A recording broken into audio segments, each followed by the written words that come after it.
Today I'll be showing you how to write drums in Cubase.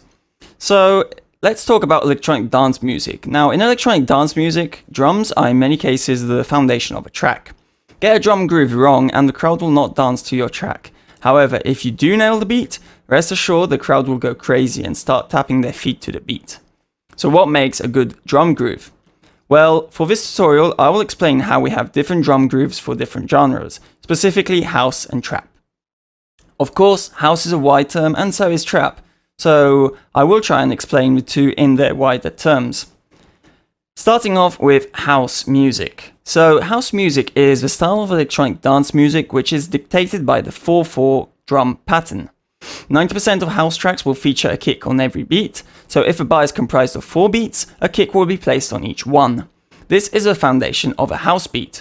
In this case, I have this kick.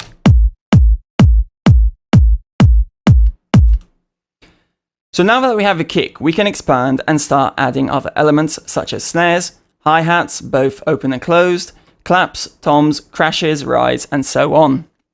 Now, if you listen to a house track, you will immediately notice that on every second and fourth beat, either a clap or a snare or both together will come in and play back. These elements start to add some snap and bite to the drum beat. However, it will still not be enough. Now, in our case, what we have here is the clap and the snare. So let me just pull them up close to the kick. But let's first listen to the drum beat with the clap. And with the snare.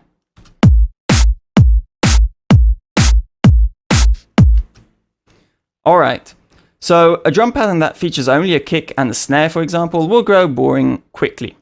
And after 16 bars, the crowd will start to lose interest. This is where hi-hats come into play. A house pattern will feature closed hi-hats on every eighth of a beat, for example, and an open hi-hat on every offbeat.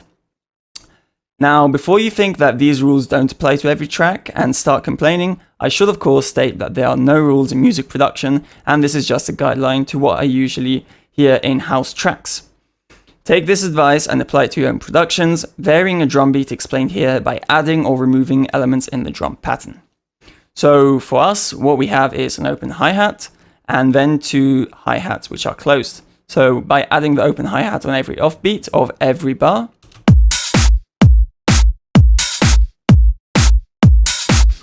this is actually on every first beat of every bar. Sorry. Now instead, on every eighth of a beat for all the bars, we have 2 closed hi-hats. So first one.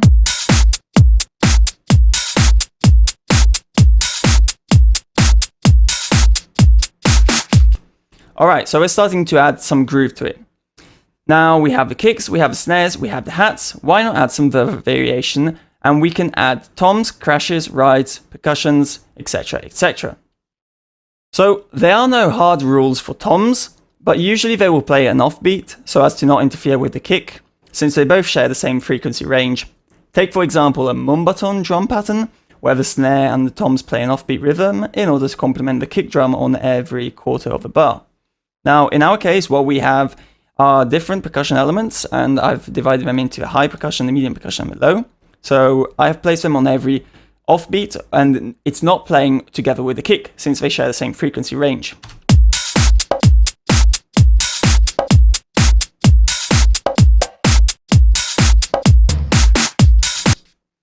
You get the idea.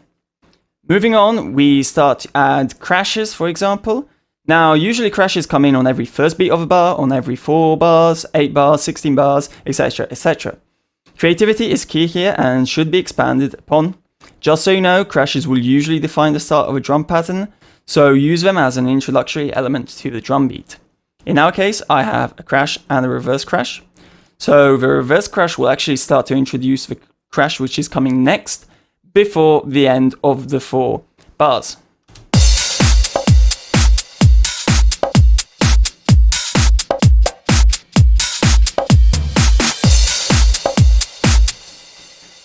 Finally, I can talk about rides, and then I'll say quickly what the shakers are doing here.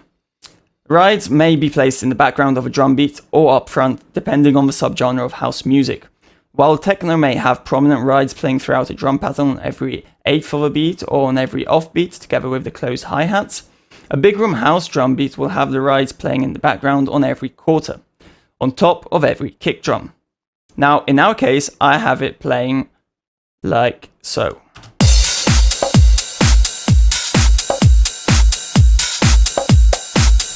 So it's playing on every eighth of a bar of a beat, and this beat is going to be also enhanced by the use of shakers. Now, shakers are still part of a percussion, but I'm using it. So if you see, every bar is divided into 4 subdivisions.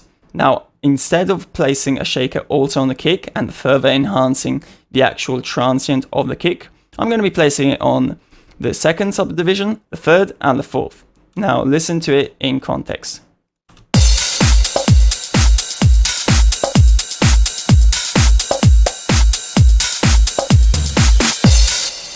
It's adding a nice groove to it, nice rhythm, what we want from a drum beat. Quickly, since this method is the method we are using with the audio samples, I will show you how we actually added these in. So I just drag and drop one sample into Cubase, and it will show you a feature which is basically this. We are going to be adding an audio track. I would rename it kick. Now we can then drag and drop the kick on the track itself and start duplicating it. So I would hold down Alt and place it on every, for example, this would be every quarter of a bar. Now what I want to do is I want to place it like so. Sorry.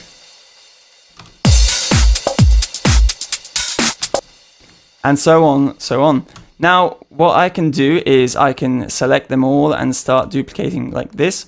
But what I'd like to do is I use the range tool and I just select this and then use the duplicate function in Cubase, which is Control D. And as you can see, it is duplicating a set amount of kick drums I had chosen. Now, I already have the kick in my own channel, so I'm actually going to move them up and delete this channel. However, this, of course, is how we can use audio to create drums, and we can also get the same sample, for example, of the shaker, and actually change the volume of each sample. So it makes it as if we had a volume automation. Just listen to the shaker on its own.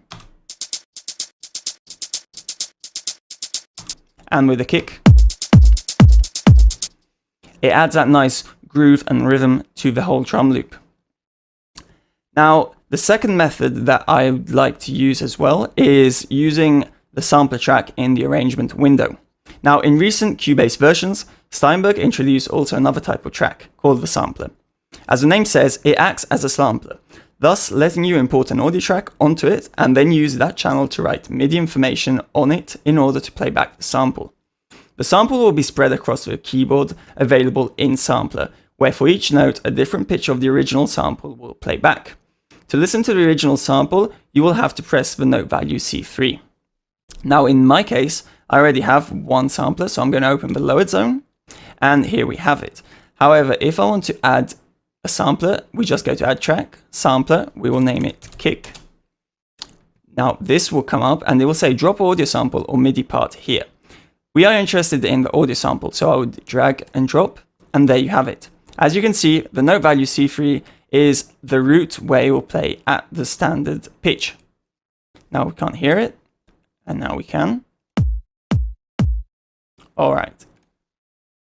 Another thing that you can see in Sampler is you have the ability to use the audio warp function, the pitch function, an internal filter, and an amp function.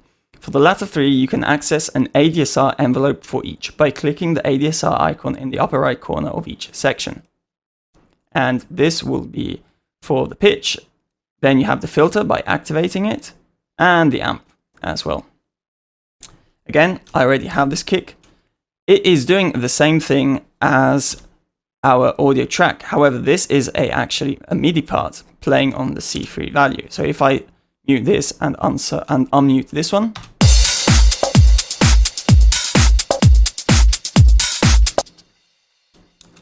there you go. There is a third method, and the method that I would always choose, other than the audio one or the sampler one, is actually creating a drum pattern with Groove Agent. Now, Groove Agent is a VST instrument present in Cubase, and it lets you import onto the different pads different samples, essentially like Ableton's drum rack. For this, I'm going to actually close this folder and open the trap one, because in the trap one, I already have this set out. Now I'm going to be doing this one. All right. So what we can do here, after having imported the various samples, is play with the sample itself, the amp section, the pitch section, the filter section, the slice section, and much, much more.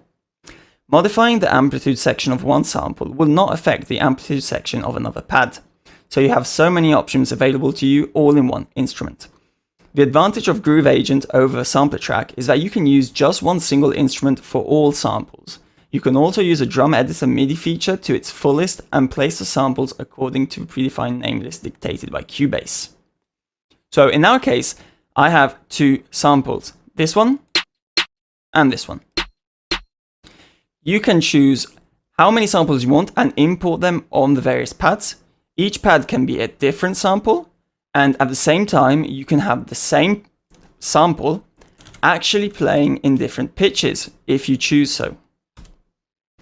What you would do is you would take your hat, and at C3 it plays at normal.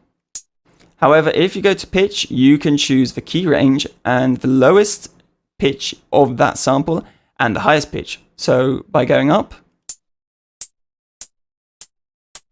and by going down. All right. Moving on, we're going to be talking now about trap drum patterns. So how do we write a trap beat and use Groove Agent as our starting point? Trap music is generally defined by its half-time rhythms. It is by no means weird to see a trap track produced at 180 BPM, since the actual beat will be half-time and the tempo of the track will feel like 95 beats per minute.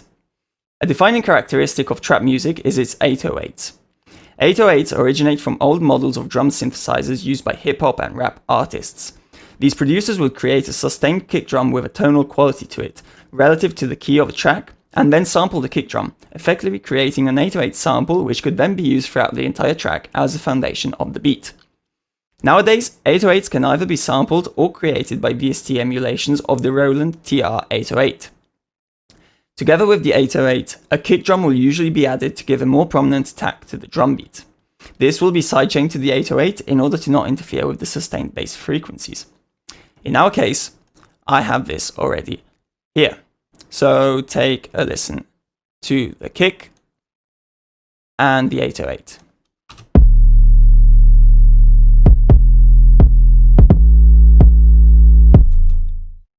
So what we would do here is quickly, I will just show you, I would add a compressor and sidechain it. This is pretty important if you are going to be producing actually trap music, since you don't want the two instruments fighting each other, since they share the same frequencies. So now you would have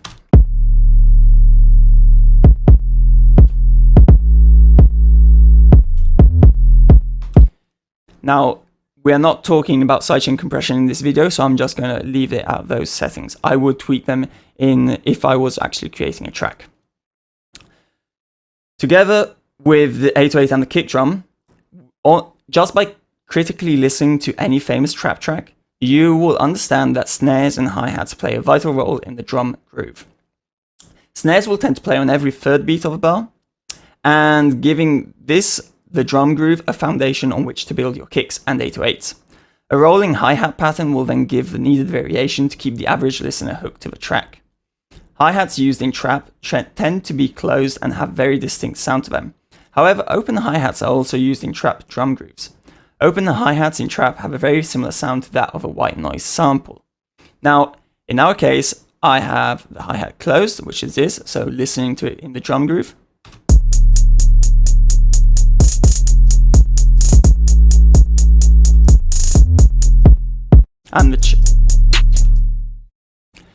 And with the addition of the snare and also the open hi-hat,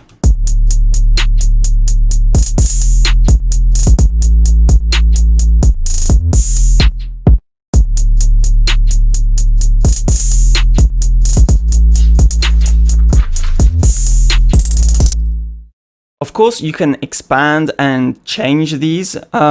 This hi-hat groove is by far not the best and not the easiest of them. You can change them and use them with the different methods as explained before.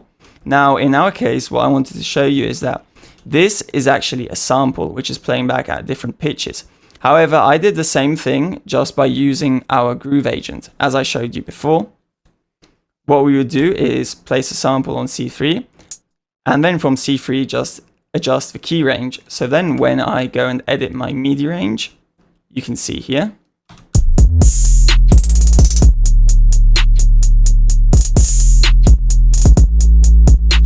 And there you go. Same thing I can do with the sampler track. Here we have the sample, and I've just chosen the first hi-hat out of this loop. And again, on this same section, the effect is the same. You can place anything in the sampler or in Groove Agent and play it back through MIDI notes.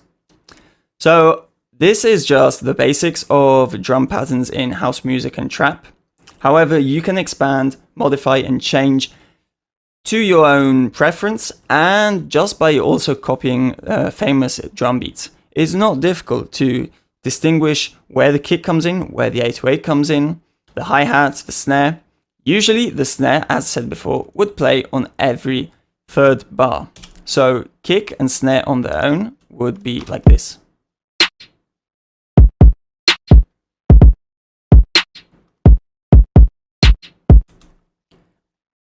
Simple enough. You can start expanding on this, create your own amazing drum trap